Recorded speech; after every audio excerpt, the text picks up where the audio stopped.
Auzubillahiminash-shaytanir-rajim. Bismillahir-rahmanir-rahim. Assalamualaikum. Ji ayanu, pakhair ragale, ni hao, chunashumme, washmale.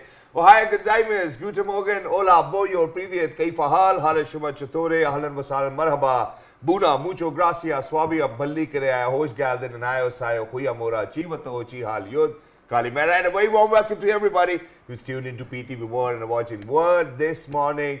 On a very rainy morning over here in Islamabad on a Thursday morning, ladies and gentlemen, I'm very lucky and really proud to have been joined by my very well-learned colleague who happens to be Miss Haja Satti. I happen to be Shahzad Hassan Khan, and we hope and pray that everybody out there is doing wonderfully well, that you're ready to kickstart your day with us. First things first, hello Haja, how are you doing today? Assalamu alaikum. Thank you so much for introducing me. Jazakallah khair. Since it's very rainy, and I think we are witnessing rain in May, which is a blessing, I would say, of Allah subhanahu wa ta'ala, because usually we witness really high temperatures in May. But having said so, Shahzad, and I think we have talked about this on our shows before, that in Pakistan or in South Asian culture, we really eulogize or romanticize rain a lot, right? Yeah. Because we don't get to see it that often. As compared to Europe, which really eulogize or romanticize sun a lot, because they don't get to see sun that much, right? So we can see that also reflects in our literature, but we will talk more about the literature and poetry and whatnot. But before we went on air, Shahzad was telling me a very interesting anecdote, right, Shahzad? So why don't you take the lead and... So it's just an example for people who are out there and who are full of authority. So authority is obviously in the first place bestowed upon you by Allah Almighty, and I would certainly want everybody to utilize it for the best of other people, and that's something which is very rare to be seen. That's true. So I have an example to share, and that is that so there were these digits, they were enjoying together, they were at a party together, and all of a sudden number 8 slapped number 7. And now number 7 thought, I should actually slap back, but number 9 jumped in and said, hey, you know what, you cannot slap number 8 because number 8 is higher than you. And then so number 7 was like, okay, that means that I can slap number 6, and all of a sudden, there was loud noise of slaps going around the hall, so it was number 7 slapping number 6 slapped number 5 likewise, number 4, number 3, number 2. And then when number 1 was being slapped by number 2, 0 thought, I cannot hit anybody else because I do not have any authority. So number 0, what he did or she did, however you want to put numbers, he just sat down in a corner.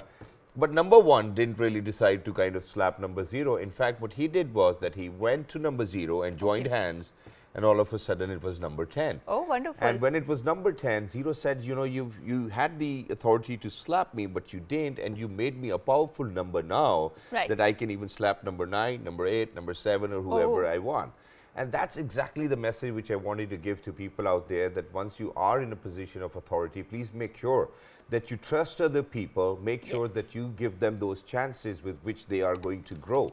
And that's something which is very rare to be seen over here in this world, ladies and gentlemen. These worldly affairs will be over soon. Qiyamah will be here sooner than we think as well. So please make sure that while you're at it, make sure that other people should actually be growing under your umbrella rather than demeaning them. That's very true, and thank you so much for telling this anecdote. But I would really like to ask you, so where did you extracted or heard of this anecdote? So imagine, so there was this one thing which I came across, and that was that, I'm always into, correcting myself, and I'm really hard on myself at times, and I hate it. And I've been in conversation with a lot of psychologists and psychiatrists that, whenever I disturb my discipline, this is something which I go through. I start to curse myself literally. So, I was... so I wasn't really very regular with my staff member driving my car and then coming to work. But now I just feel more relaxed, and I'm like, okay, I can go through the notes. And, in between, I would tell him that, hey, you know what, don't do this, don't do that, and whatnot. But then there was a time when I shifted it after looking at my father. So whenever my father would sit with me when I was learning to drive, I think he would never say anything. He wouldn't say, go slower or go faster. Quality to have, or go faster or whatnot. But later on, he would actually give me an example. And such was an example which I learned from my father, and then I implemented, and it's beautiful amongst my staff members as well. So you have beautifully escaped my question. Where did you heard this anecdote in the first place? But we will keep talking about it. But I think we should move on to the news stories, because we have very interesting conversation lined up, and which is about Prime Minister Shehbaz Sharif Saab has reached UK to represent Pakistan at the coronation ceremony of King Charles III. In a tweet, the Prime Minister said UK-Pakistan relations are rooted in the shared history and multifaceted bonds that have grown stronger over the decades. Prime Minister said British monarch and the royal family have been great friends of Pakistan, and he also said that he will use the opportunity to attend the Commonwealth Leaders Summit as well as to engage with other world leaders bilaterally. And I think that's a great opportunity, in fact, to engage with the other leaders, other diplomats on such a platform, because obviously the UK is also the leader of the Commonwealth countries, and going there, attending that coronation ceremony means that your representation is out there, and that too on such a highest order, on such a highest leadership, and that bodes really, really well for our diplomatic relations, because I do feel that we should have a representation in every camp, in every capital, and this is how we need to deal in a very globalized world, in a very digitalized world of 21st century. Exactly, and in addition to that, I love it because the contingent for Pakistan Army is already over there. They'll be participating in the coronation of the king as well. So it's great, just like Hajar said. But moving on, what is more great is, ladies and gentlemen, that Pakistan has been on a winning streak when we speak about the one-day international. So Pakistan beat New Zealand by 26 runs in third one-day international and clinched the 5-match series with unassailable 3-0 lead in Karachi. So technically, we've actually won the one-day international series. And obviously, the T20 series was a draw because of one match ending up because of the rain. PTV Sports HD telecasted the match live. Early, New Zealand captain Tom Latham won the toss and put Pakistan into bat. Batting first, Pakistan scored 287, which I felt that, okay, that's not enough total for the loss of 6 wickets in allotted 50 overs. Imam Ulaq remained top scorer with 92 runs before Adam Milne clean bowled him. In reply, chasing 288, New Zealand was bowled out for 261 runs in 49.1 overs. 5 New Zealand batters failed to reach double figures as they were bundled out for 261. Imam Ulaq declared player of the match. Wow, Imam, you wanted to score 5 centuries, so please make sure that, in the next 2 matches, at least you score centuries. Fakhar Zaman has been brilliant. Babar Azam has been brilliant. Rizwan was down the order, couldn't really get my head around it. And then, so we have Agha Salman in place of Imad Wasim. And it's probably because, we do have the one-day international World Cup coming up ahead. So, we're thinking of newer combinations. God forbid if one fails, we can bring in the other. But I hope and pray that nobody's going to fail, all right? That's how it is. That's a wonderful commentary and analysis. And I think for further analysis and commentary, you can always tune into the PTV Sports, and my worthy brother here will also join PTV Sports from the 8th onwards. Am I right? Inshallah. So moving and carrying forward a conversation, we talked about the rain, we talked about the romanticization of the rain in our South Asian culture, and the role of poetry, because our poetry also eulogizes or romanticizes this rainy weather. And whenever the rainy weather comes into our mind, we certainly think of the pakoras and samosas and all of these eatables. Sanjam Sher is actually treating us with pakoras today. Yes, why don't you give us that treat? All the time you are asking Sanjam Sher, do this and that. When it's pakoras, when it's chips and when it's chai, I think any of my team member can do that. When you want luxury dinner, you can certainly tell me. That's not how it is. But while we're at it, Haja, there's this one thing which I wanted to share, and that is that I don't know why and how. But that romance is no more in my life. That's very true, and thank you so much for pointing it out, because I was having this conversation with one of the elderly lady, and she said that in our days there was a lot of romanticism, because nowadays what happens is that there's social media and everything, right? And there's so much exposure to information that the romanticism is no more there. You already know what is there, right? So you are no more, the things are not that much covered, things are not that much, so you do not have to make an effort in order to jump to the conclusions, because you already know that. And I do feel that this overexposure to a lot of information has also dampened the romanticized spirit. Exactly, and it's only because of the fact that imagine somebody asks you, where were you? People are actually asking other people questions which Allah will ask us, so please make sure that you don't do that. And to have a lot of check your social media status in a way. And to be so judgmental about somebody just, when you're meeting them for the very first time, and having this at the back of your mind that, okay, I know how things are in life, and judging people probably in just one way or the other, just the way everybody's judging everybody else, so there can be one scale for everybody, number one. But number two, obviously, we have a wonderful guest who happens to have a very lucrative and a diverse profile, ladies and gentlemen. You can see it on the paper over here. You know, she's been heading a school, she's been teaching universities, she's a poet, she writes for newspapers, she's a business woman as well, and she's an entrepreneur, and there's so many things we'll be talking about, particularly focusing on poetry. So I'm going to start with one. Okay. हमारे बाद जिंदगी में अफसाने बयां होंगे, हमें आरा पूछेंगी, जाने हम कहाँ होंगे. I think with that, ladies and gentlemen, I would like to introduce Miss Madiha Arsalan Hanif. Hello, assalamu alaikum, good morning, how are you? Walaikum assalam and good morning. Thank you so much for inviting me here. I'm good. Thank you. Thank you so much for joining us. Wonderful to have you. And while we were having this conversation of, you know, we missing out on romance or romanticism, you wanted to say something. I think this is your time. Please go ahead. Yeah. Knowing everything or seeing everything does not mean that you minus love from your life. True. It's always there. It's around you. You just need to feel it. Yeah. It's nature. It's children. It's a cup of tea. It's a smile that you have just given to me. That's and you know, you're very. Please go ahead. No, but I think that mobile has obviously distracted our attention a lot. Distraction is again, and it is in our control how much we want to be distracted and how much we do not want to be. So you can live your own world. Yes, you should take.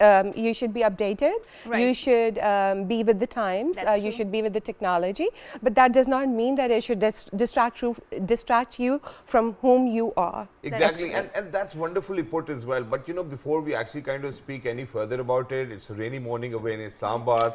The temperature somewhat around, I believe, 15, 16. Yes, it's cold. You know, and Islamabad after rain looks fabulous as well. Yes. So a lot of people might be planning a lot of things. So anything you have in your mind when we talk about poetry, please go ahead, share it with the rest of the people. And then, you know, I have a couple of questions which I would want to ask you. Okay, so poetry is music. Yeah. Poetry is dance. Poetry is the weather. Poetry is the movement of the leaves. Poetry is the laughter of children. It's the cry of a mother. Wow. It's everything. It's metaphysical, it's math, it's physics, it's about astronomy, it's about astrology. I do not know how people say that poetry is just romantic or we use it for politicizing or sing ballads, you know. But it is everything. It is the way you walk, it is the way you look, it is the way you smile. Yeah. So poetry is in everything. Yeah, exactly. And you know, poetry and rhythm, I believe, is in everything. And you know, so I've met a couple of people who happen to be poets or writers, and they say that, you know, it's not us, it just comes to us. What would you want to say on this? And I think some people extract poetry or romanticism from the chat GPT also. Because yesterday, you know, if you want, I'm going to give you an example over here. You know, so ladies and gentlemen, first of all, you know, you continue to answer, and then I'll share an example. Okay. Yes, it ascends on you. ये वदियत होती है. You know, I'm being bilingual here. But yes, it comes to you because you are in that frame of mind, or you are that light being, that light soul, that, you know, it comes to you. And people who say nowadays, especially the books that I've encountered recently, they're all on civic matters, they're all on political matters, even poetry. Well, they have loved ones. You cannot write poetry, you cannot indulge into any matter without being in love. So love is there. And since we were talking about, and it comes to you, you do not go after it. Sometimes you do actually. You run after your loves, but then you realize that, okay, if it's true love, it will come to you. Yeah. So poetry is one of those things. And then we were just talking about Chat GPT. Yes. In one of our book clubs, we had a very, very long conversation. It went on for 3 days about Chat GPT. And people produced such lovely, impeccable, perfect, picture perfect poetry from Chat GPT. But you know, I didn't know it was created by Chat GPT. Okay. I read it once, twice, thrice, and I said there's something missing in it. True. And what was missing in it was a feeling. Yeah. So the sensitivities, the feeling, you can make words perfect, but you cannot put the feelings in it. True. So it's just the human heart. Exactly. And that's very much, I think, visible, especially if there's a human touch to a particular lines of particular poetry, and that if you compare it with the machine or the automation, artificial intelligence generated automated poetry. And obviously a lot of people equate the concept of love with Allah subhanahu wa ta'ala, the higher love, right? And the concept of the love is as huge as the universe in itself, right? So we would like to ask you, so how did your journey started as a poetess? How did you develop this habit or inclination towards this very romanticized version of the poetry? Okay, so my poetry is not just romance. It's a lot of things. Wonderful. It's science, it's environment, it's war. It's a lot of things. Okay, wonderful. For you know, just for the sake of a statement. And how I started it, well, I was 13 or 14 years old. One of my school friends, she got raped at home and she passed away. So that was my first poem on her rape. And my second was on a puppy love. So yes, it started all when I was 14 years old. But again, you know, the second part of your question was, sorry? So how did you tread this journey of your poetry? Yeah, so I've been writing since then. Yes. But then there was a time when, of course, I was busy with the studies, got married, had children, did not even have time to comb my hair. So it's true. We just have two, but because you were so focused. Yes, I was too focused. I never let them cry. And the sole reason why I was asking you was that, you know, my mother was able to comb her hair because she had 7 children. No, I did not, because I was teaching at the same time, taking care of home as well, and we are a nuclear family in Islamabad. My husband was posted here. We had no help from outside, so. Or within the family. You know, so while we're at it, do you think that's good life? You know, because a lot of people see, life is life. No, a lot of people have moved on to a nuclear model now, you know, because imagine that, you know, when we were growing up, you know, our grandparents were around, our chachas were around, khalas and puppas were around. So one day, mommy would tell somebody, I say, yaar, isko zara dekhna, main aati hu zara, whatever she's doing. It's great help. So do you think that, because I've seen people to, you know, look for privacy for themselves, what they do is that they move into a nuclear model. And then eventually they end up realizing, you know what did we do to ourselves? You know, something of that sort. Okay, so I grew up in a nuclear family as well. Both my parents were working. Okay. Yes, Ammi would leave us sometimes at Nani's house, but most of the time she would take care of us, and we were 5. Nuclear families and joint families, they both have their own pros and cons. Yes, that's true. And we should learn to be private. And to give privacy to others within joint systems as well. That's true. So, you know, that's how I think that we can grow. Wonderful, wonderful. And while we're at it, you know, there's this one thing which you said, and, you know, before Hajra actually asked you a question, you said that, you know, waiting on that true love, you know, that, you know, at some point of time they're going to come in your life. Yeah, that was the question I was missing. You know, I have a very different definition towards that, and that is that I've seen in my life that true love only exists, you know, if you don't get it in your life. I think that you continue to cherish those memories. Actually, true love is within you. Aren't you substituting that for the longing? No, I'm not substituting that for the longing. So imagine that, you know, for all of that material we gather in world, you know, eventually you will realize, you know, on an everyday basis that, you know, you're not certainly appreciating the presence of that material, right? Yes. So imagine that's exactly what happens when you start to live your life with a person whom you've loved with all your heart, and eventually, you know, it gets out of the window as well.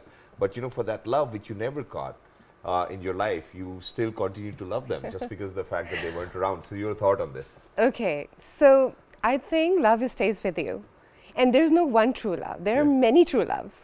और प्यार में कोई हद नहीं है. No, there's no ending to it. There's such a beautiful nature around you. You know, you love that, right? Yeah, that's true. I love your smile. Thank you. You're right. मुस्कुरा के थक गया. I'm already in love with the zest of life that you have. Thank you so much. Thank you so much. So love stays with you, no matter you get it, you don't get it, in terms of getting married or not. Well, and you should cherish love all the time. And Hajra, you talked about the one great love, that is Allah, or the Sufi love. Yes. Yeah. The true love. Well, He loved us. He gave us birth, but He gave us pain, right? What? Sorry? He gave us pain also. Yes, that's Right? true. That's Right? true. To understand the love. So, Yes. okay. To understand love, okay, all right. I have a different thought. Okay. You always have to. You know what I want to say So, over here is, yeah, please go ahead. Okay. Complete first. So, to reach him, you have to go through pain, That's true. right? That's Yeah. true. And you have to completely understand That's true. the journey That's to true. be able to be in love. Exactly. And Now, you have to kill your ego Yes. and nafs in order to get to their Not higher really level. ego. I mean, I would not put it that way. You cannot, we are humans. Yes. And these are all our natural instincts. And Allah has given us birth with all His instincts as well. That's true. You know, He made us beautiful. He made That's us Rahim. He has made some Rahman. He has made some Ghafar and Kahar also, That's right? true. People who are with anger and with less beauty in physical sense, but more in the Spiritual sense. spiritual Yes, sense, and yes. you know, there's yeah. only one characteristic So- which we cannot have. So, yes. And Allah does yes, not have it yes. as well. So we can have it, Allah cannot have it. Yes. That's being humble. Yes. You know, that's no, it. No, yes, yes, perfectly And said. Allah loves Perfectly people said. who are humble. Being humble Yeah. and not having an ego are two different things. Well, I don't Right, think right. that these are two different so things. in Sufistic Okay. literature, I think you have to kill your ego, you have to kill your doubts in order to reach the higher level, but we will save that debate for another time. So let's talk about your journey as also a writer. So you have traveled a lot and you have also a travelogue, right? Yes. So why don't you explain us to us what have you written about your travelogue? Because Shahzad and I also maintain that traveling always broaden your horizons, and it's always a very good experience, and one should always go for the traveling, because obviously your exposure gets a lot. And imagine I had to travel to Germany to learn that Europe does not love English that much. Yes, please go ahead. Exactly, that's how it is, and I learned that in Austria. Yes. And in fact, There's also it's quite biased. German where it's speaking, like, yeah. The only Yes. English I read in Germany on a board was in an airport which said exit. That's it. That's it. Nothing else. And that's quite generous of them. That's quite generous of them. You asked me my journey about traveling. Yes, yes. Okay, so it all started when I was in grade 4th, and my ancestors, some are still in India, so that was our first journey out of Pakistan. But my father used to take us to Nawab Shah, to Sakkar, to Hyderabad, living in Karachi, to different cities Right. every weekend almost. Right. You know, so there was this traveler in me, and then the most important thing that we used to have a whole library at home. Wonderful. And Ibn Battuta was, Yeah, yes, the was a famous traveler. resident. Yes, yes. And then Marco Polo was a Yeah. resident, Yes. and so was Ibn Khaldun. Yes, Right. that's true, that's true. So reading them growing up, Right. and exploring different perspectives, learning about different countries, and especially in their ages, and then reading Mustansar Hussain Tadar Yes. while growing up. You know, so every travelogue had something specific about them, right? Which was always the personality of the traveler, Right. the way he saw the world around That's him. true, that's true. So that was quite inspiring. And that journey till now, I've made about 30, 40 journeys around the world, within Pakistan as well. And the way I see it is, of course, with love. So I try to find all the positive things we can learn from. Yes. Yes, please. And thank you so much for saying that you know that every traveler will have a very different mindset while they're traveling. I mean, so imagine, let's share, you know. So I'll start with myself and then you and you. Let's share that, you know, what sort of travelers are we. So imagine I am a sort of a traveler who's not into a lot of khwari, you know. So I'm like, okay, you know, I'll take a cab, you know, rather than going on a tram and then figuring out which station to kind of get off onto. And then if it's a sunny day, somebody will say that, hey, you know what, let's go to Remembrance Square or, you know, somewhere else. And I'll be like, hey, you know what, it's sunny. Let me just be in my room. That's it. I'm in Germany, I'm enjoying myself, or I'm in Holland, I'm enjoying myself, whatever it is.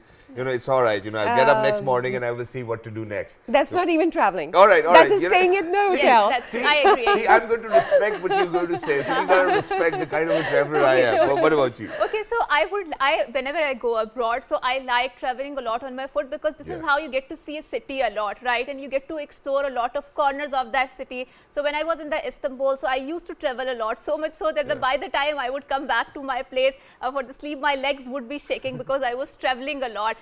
Or maybe by the end of the day, I would take the cab, but I would usually go on the foot because there was so much to explore. And you know, when you, and especially I'm an introvert and I'm a shy person, so I do not gel or bond, you know, in the first instances. I do take my time to bond or to gel together. But especially when you are traveling, so I decided to curb this tendency of shyness, because you want to learn about the other culture, about the other civilization, about the historical processes that they went through it, and how they evolved as a nation together. So that was quite a journey for myself, and I always recommend it to the people out there.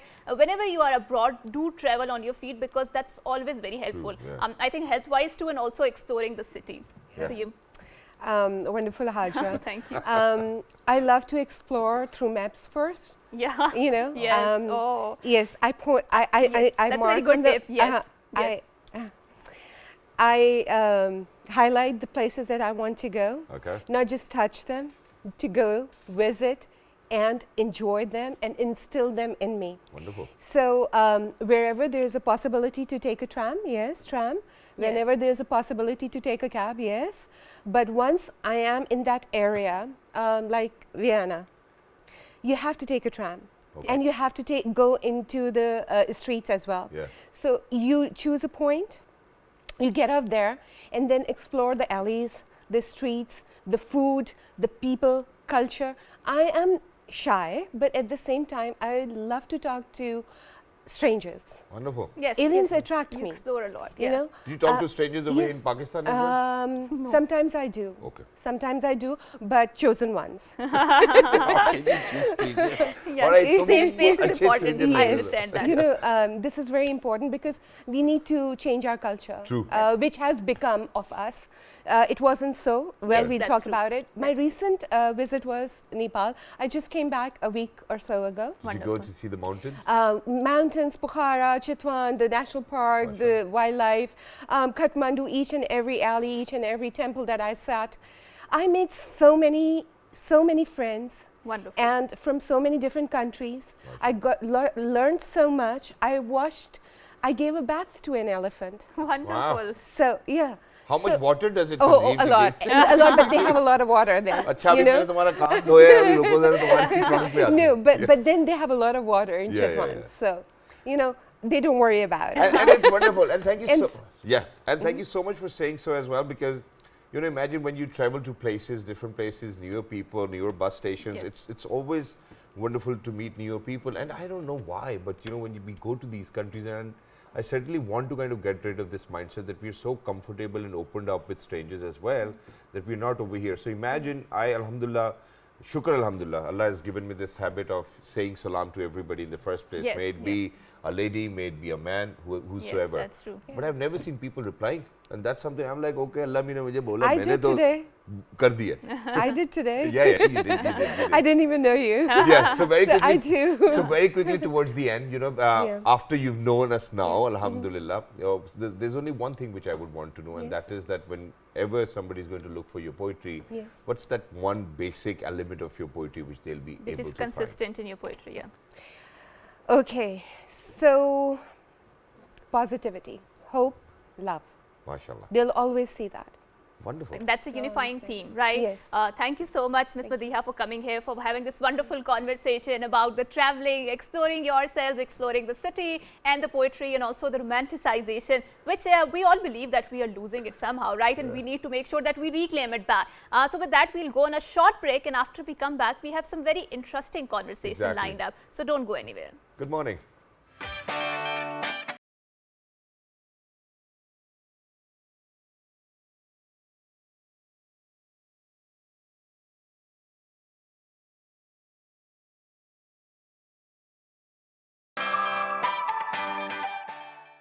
Welcome back. So we had a very lovely conversation, and that too according to the theme of the atmosphere or the environment outside, because it's rainy out there. But now we have very interesting conversation also lined up, which is about the CSR and the knowledge-based circular economy, and what does the concept actually entails, right? Because that is a very interesting concept, and I have heard about the knowledge-based economy, but knowledge-based circular economy, that is something new to me. So we would like to have this conversation carry forward and develop it further. We are very glad that we have been joined by Ms. Aisha Khan. She happens to be the country director of the Houshu Foundation. Assalamu alaikum, and thank you so much for coming to our show. Assalamu alaikum. Well, how are you, madam?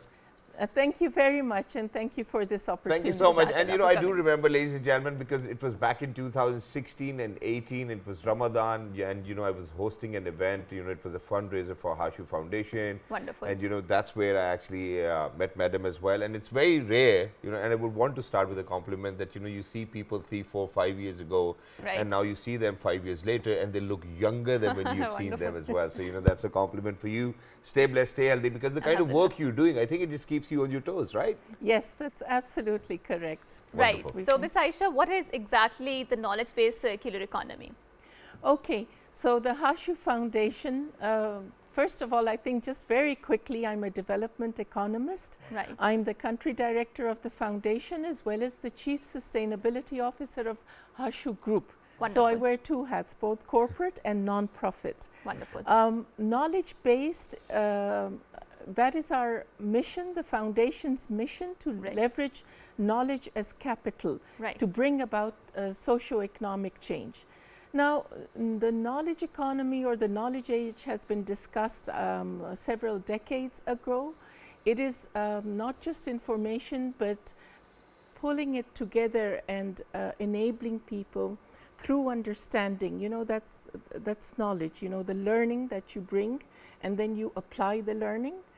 And the circular economy, of course, is, it focuses on 3 things: on reuse, reduce, and recycle. Wonderful. But it is not as simplistic as that.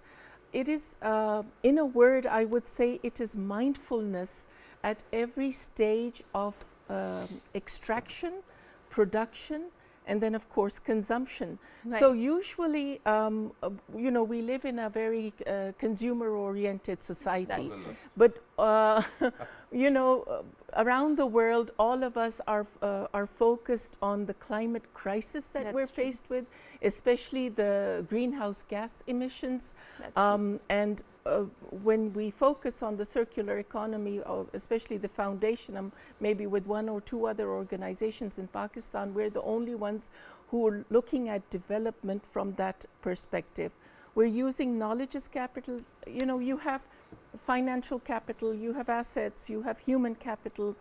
Well, what we have learned in our development experience is that knowledge is the most valuable capital, the most valuable resource. That is, if you leverage that, that is where you can truly bring about change. So that is what the foundation, in restructuring, repositioning itself, we started 35 years ago, as you know. And it's wonderful. There's one more thing which I wanted to ask, and that is that, a larger chunk, of our remittances actually depend on human resource. That's great. A lot of people who have been to Saudi Arabia, Qatar, and, elsewhere as well, and they work maybe England and USA and whatnot. Yes. So, bringing in this idea of knowledge-based circular economy will actually take its time, and it's a brilliant idea. I'm not saying that it's not, because we certainly have been focusing on human resource more than having knowledgeable human resource. So how do you think that this plan will actually be working for the country itself, and how do you think it will empower people, and how do you plan on following this very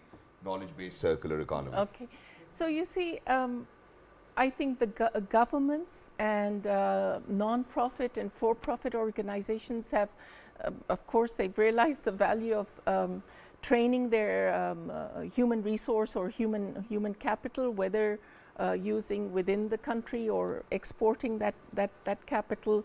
There's no doubt, and that is why the foundation also focuses on skills development.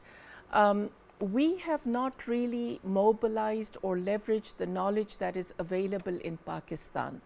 So, for example, whether it is technical skills or know-how, whether it is value addition in manufacturing, we do a lot of importing, and that is where the mobilizing trade that deficit bilkul.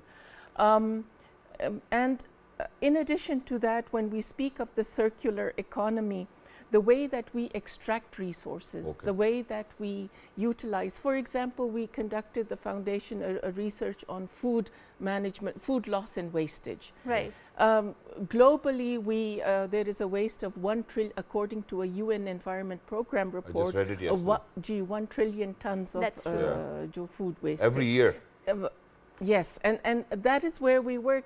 And in a country like Pakistan, where there's food insecurity and where people sleep hungry or are starving, we waste so much food. And so being linked with the hospitality sector, that's where the foundation has decided to start. So that this is just one thing that I'm mentioning with regard to food loss. Going back to your question of skills and knowledge, I think that is absolutely critical for sustained human development. Pakistan is a country that is a signatory to the SDGs. Yes. And the foundation's motto is "Together we make a difference," and I think that is something we need to do, all the pillars of the state and all civil society organizations. We are doing that a fair amount, but that's not that's very true at this visible. I'm sorry, it's not something that is reported. There's a lot of positive that is going on, and I would have one sort of a it should be reported more. And to get started with one positive, it's right in front of you, ladies and gentlemen. I think just look at our show; it's all positive. Right? That's positive, and so there's a lot of conversation regarding the sustainability element, and especially when you talked about the consumerist economy, because now there's a conversation that how we need to be more sustainable in order for our future generations to survive and thrive on this planet. And empowering communities is an essential element, especially the indigenous communities, of the sustainability element, right? So how is your foundation making sure that you are just not doing it for the PR stunt or for the PR sake, but you're also actually empowering the communities? Can you reproduce some of the examples that you have done that? Absolutely. So like I said, we work in partnerships. Wonderful. We work with the UN, for example, UNHCR for Afghan refugees, or UNDP for our own national communities. We focus on the most vulnerable areas, underprivileged people, so primarily on in the rural communities. There are two strategies that really help people, and one is called livelihoods approach. So livelihoods is an integrated approach whereby we provide an element of community development and physical infrastructure. So water channels that will provide access to basic water. I mean, Pakistan is still, there are pockets of underdevelopment. Right. So, I mean, we usually think of just the urban centers, and of course there are different crises or issues like that should be addressed by certain SDGs, such as of urban development. But, again, speaking more of underprivileged and what the foundation does. So again, community development, physical infrastructure, creating awareness, health and nutrition training and awareness. Right. A majority of the people don't have access to basic services, such as I mentioned, water, but also the opportunity to enable and empower themselves. So we have a very a hallmark program, as it were, which is our forte, and that's called Ethic, Entrepreneurship Training Hub and Incubation Center. Wonderful. And that's, we train people in entrepreneurship development and make them job creators. Wonderful. So skills, enabling them to using our network of the private sector and helping them to get jobs in the country and abroad. And then entrepreneurship, particularly during COVID and, this economic recession. Now, many people give trainings, many organizations, but they don't know how to enable people with resilient skills and enable them to, continue becoming productive and self-reliant during challenging times. Right. And this is our forte, I feel. And thank you so much for giving that example as well and sharing success stories. And it's beautiful to know that, how Hashu Foundation has been working day in, day out tirelessly, because I've worked very close with you and been to your offices as well. Now, imagine that a project which was, undertaken by Hashu Foundation, it's completed now. how do you think that you made it sustainable for people, that even after the completion, people will still be empowering themselves, or those people who were with a part of that project, who were being empowered, will continue to empower other people within their own community? So how does Harshu Foundation make sure that, okay, it's going to be a lifelong process? Or they become change agents, in other words. Yes. Yes, thank you very much for that question. That is something the foundation is especially proud of, our sustainability post-project. So I'll give you an example of our action research initiative. Our strategies are action research and policy advocacy, along with capacity building. This was with the Harshu Group's funds that we initiated this back in 2017. And the idea was looking at a water, energy, food nexus. So we came up with an integrated approach. Our first initiative was in a village called Gurunjar in Gilgit-Baltistan, which no government or NGO had been to. Right. There's a metal road to it. It's a 2-hour drive from Gilgit, but a small community. And we used this, so it was a very kind of a scientific evidence-based approach, that if we do this, if we go for an integrated approach, then there will be local economic development. So there was our climate action program, our education program, our health, all the foundation's own learning, as well as global research. We made that design. And we received an International Forum Award for it in 2020. But before that, the GIZ, they visited, and AusAid visited our project, and they asked us to replicate it. So what happened was there was early childhood development, skills training, and the circular economy aspect, where we taught the women how to make compost from their biodegradable waste, and then to sell it. And we of course, like I said, we work in partnerships. Right. So we invited the local government, the agriculture extension worker. We worked with Mountain Agriculture Research Council. So our role was that of a catalyst and facilitation and low cost. And this is what we have demonstrated, that with low cost we can bring about sustainable development. Wonderful. And another key factor is ownership of the community. Yes. So so for sustainability, what we do, we make sure there is ownership and knowledge, training of the people, and then the local other stakeholders such as government and private sector, we engage that, and that enables. So the community in Gurunjar now, they have evolved. They are doing other small businesses such as making juice. We gave them machinery, and we've linked them with everyone. So and it's wonderful, so it's such sort of a reaction, after that training and knowledge. What they do is that they become change agents themselves, and they continue to help other people. It's beautiful. And thank you so much for joining us. Thank you so much. Wonderful to be in conversation with you. And Harshu Foundation has been here for a longer period of time. They've been helping people. We wish you best of luck for your future endeavors as well. Yes, mashallah. Imagine 3.5 decades, ladies and gentlemen, and I'm as old as 3.5 decades as of now as well. So thank you so much. Wonderful to have you over here, and for everybody who's out there. Ladies and gentlemen, we were a little short on time. I wanted to ask a little more about Harshu Foundation and what other projects were being undertaken, but inshallah we'll keep that conversation for some other day. If madam can allow us, or probably can visit us again, that'll be wonderful as well. Until next time, I think it's about time that we say goodbye, but let's do it our style. 1, 2, 3. Good morning. It's a rainy day. Have pakoras.